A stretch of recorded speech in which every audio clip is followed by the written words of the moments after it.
परिवर्तन की प्रक्रिया कैसी दिखती है?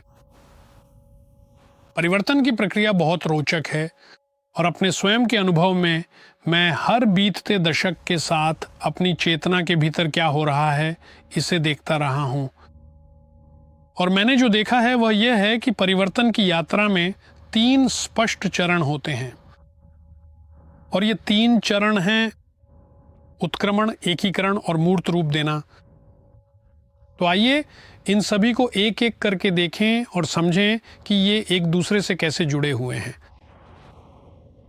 उत्क्रमण पहला और सबसे महत्वपूर्ण चरण है जो हमें इस अत्यंत सम्मोहक सम्मोहन से बाहर निकालता है। हम इसमें इसीलिए फंसे हैं क्योंकि हमारे जीवन में जो कुछ भी हो रहा है वह हमें अपनी ओर खींच रहा है और ये हमें ये यकीन दिला रहा है कि यही वास्तविक है। चाहे वह कुछ भी हो, ये मेरी नौकरी हो सकती है, ये मेरा रिश्ता हो सकता है, ये सारी चीजें कह रही हैं मैं असली हूं, मुझ पर ध्यान दो। और हम ऐसा ही करते हैं और हम इन चीजों में इतने उलझ जाते हैं कि हमें यह भी पता नहीं चलता कि कुछ और भी चल रहा है, कुछ और बड़ा। हम उस बात को नजरअंदाज कर देते हैं। तो उत्क्रमण यही है, परिवर्तनकारी प्रक्रिया का वह हिस्सा जिसमें हम ऊपर उठ सकते हैं और पूरे जंगल को देख सकते हैं। जमीन पर रहकर सिर्फ पेड़ों को देखने के बजाय हम पूरे जंगल को देख सकते हैं और जब हम जंगल को देखते हैं तो यह स्वाभाविक रूप से एक व्यापक दृष्टिकोण होता है जो हमें यह समझने में अधिक संपूर्णता देता है कि हम कौन हैं और जीवन क्या है। और ये एक प्रत्यक्ष अनुभव है, इसलिए यह बहुत बहुत महत्वपूर्ण है। तो उत्क्रमण हमारे लिए रोजमर्रा की गतिविधियों से कहीं अधिक बड़ी किसी चीज की पहली सीधी झलक है।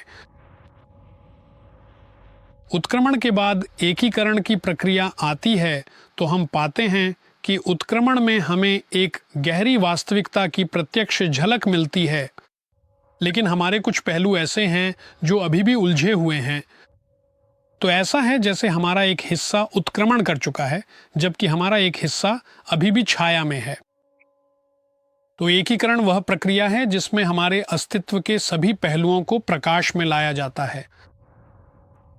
इससे हमें सत्य को देखने, इस बड़ी वास्तविकता को देखने का अधिक संपूर्ण अनुभव मिलता है और वह इसका अर्थ है कि हम अपने अस्तित्व में अधिक संपूर्ण हो जाते हैं।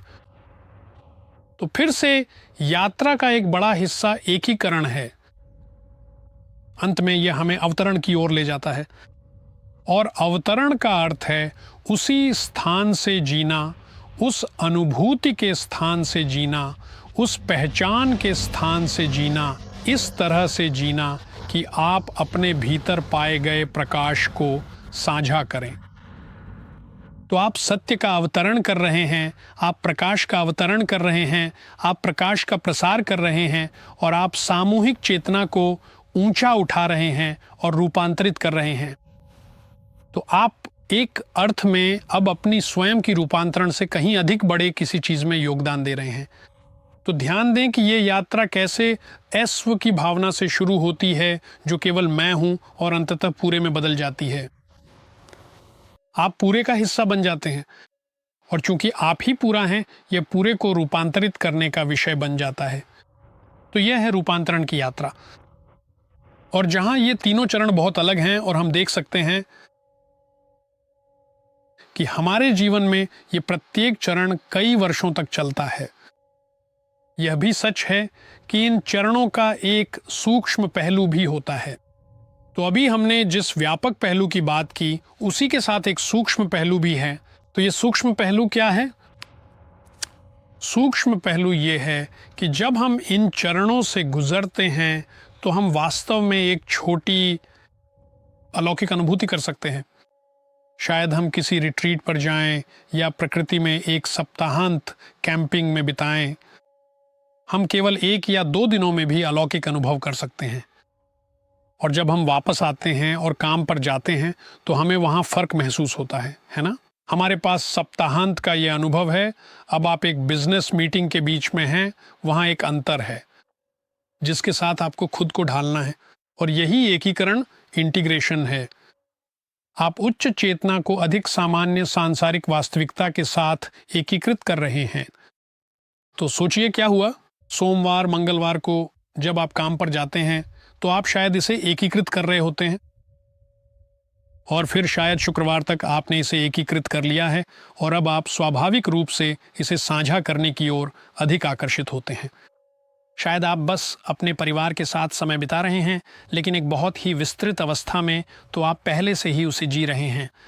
तो आप देख सकते हैं कि कुछ ही दिनों में आप एक छोटी सी पारलौकिकता, छोटा सा एकीकरण और छोटा सा आत्मसात कर सकते हैं। और ये वास्तव में बहुत अच्छा है, क्योंकि आप हर गुजरते दिन के साथ संतुलित तरीके से विकसित हो रहे हैं। और ये वास्तव में बहुत वांछनीय है, क्योंकि आप नहीं चाहेंगे कि आपका विकास एक तरफा हो। जहां आप 25 साल केवल पारलौकिकता पर ध्यान केंद्रित करते हैं और आप इसमें इतने अच्छे हो जाते हैं कि आपको इस सीमित वास्तविकता से कुछ हद तक कटाव महसूस होने लगता है और आप असली रिश्ते नहीं बना पाते, आप किसी के करीब नहीं जा पाते, आप खुद को संवेदनशील और अंतरंग महसूस नहीं कर पाते। ये सभी संकेत हैं कि कहीं ना कहीं विकास एक तरफा हो रहा है।